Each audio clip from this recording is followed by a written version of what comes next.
estem enamorats de Catalunya. Jo crec que Catalunya, i quan t'enamores d'algú és perquè t'agrada físicament de saque, no? Catalunya és molt bonica, està molt bona.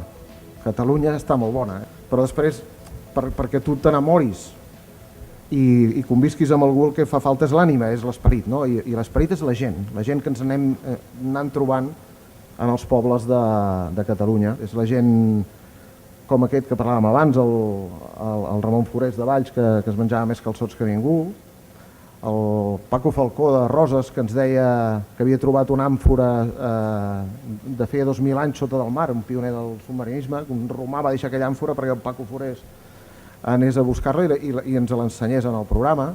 I nosaltres, durant aquests 4 anys que hem anat fent el programa, ens hem intentat acostar al que la gent ens demandava i estar a l'alçada del nostre públic.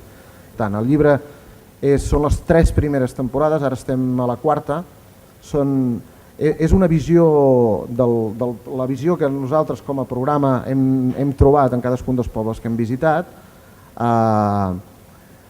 i és veritat que fan falta pobles i és llàstima que no puguin estar encara els pobles d'aquesta 4ª temporada i sobretot els que encara no hem anat a veure i esperem anar a veure durant els molts anys que ens queden. Jo crec que el programa Divendres té un paper important, fer pujar l'autoestima, perquè els valors, el patrimoni històric, les tradicions, la gastronomia, la llengua, les llegendes, veient la Pilarín, no?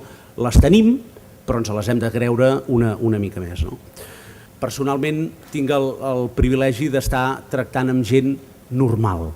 I parlar amb gent normal en aquests moments de la pel·lícula és molt interessant. Jo dic que és el que estic fent el divendres és el meu ofici somiat i en aquest cas treballar i estar amb gent que no està viciada, gent que no està acostumada a la televisió i per tant requereix que tu i tot l'equip del divendres que ens desplacem a la població haguem de cuidar la gent, és un valor absolutament fantàstic. No? Ostres, jo he descobert moltes coses que no tenia ni idea. Hi ha altres pobles que, per motius familiars o per vincles d'amics, els coneixes més. Però hi ha altres pobles que realment descobreixes Catalunya. Fas aquest exercici amb l'Espartac. Som un país centralista i moltes vegades oblidem el que hi ha en el rerepaís i el rerepaís és molt ric i si aquest país el tinguessin altres països el potenciarien molt més com a paisatge, com a productes, etc. Això en mans d'un país que sàpiga fer màrqueting més que nosaltres seria conegut arreu del món. És un programa útil no només per TV3 que ha de fer territori, sinó també per a aquella població que visitem. La mostrem bé, expliquem coses que val la pena o que comporten que l'espectador senti la necessitat d'acostar-se al poble quan sigui i això també genera cosa bona per a aquella població. Pela, que també va bé.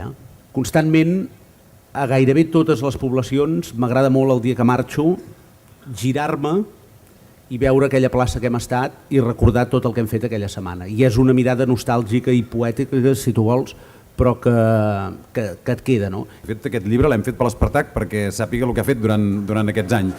Perquè a vegades li falla una mica la memòria i llavors no se'n recordava. Llavors ara, en canvi, amb això sempre podrà trobar allò on vaig estar aquella època, on vaig estar aquell allò. Per tant, jo no tinc massa més cosa a afegir, a part que fem un programa que trobo que és d'una qualitat extraordinària i que si no ho és, almenys ens hi esforcem cada dia perquè ho sigui, tots els que hi treballem.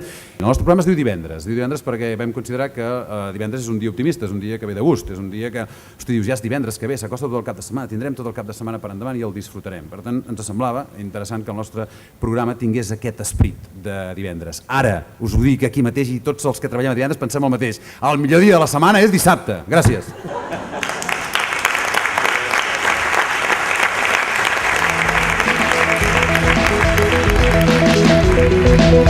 Thank you.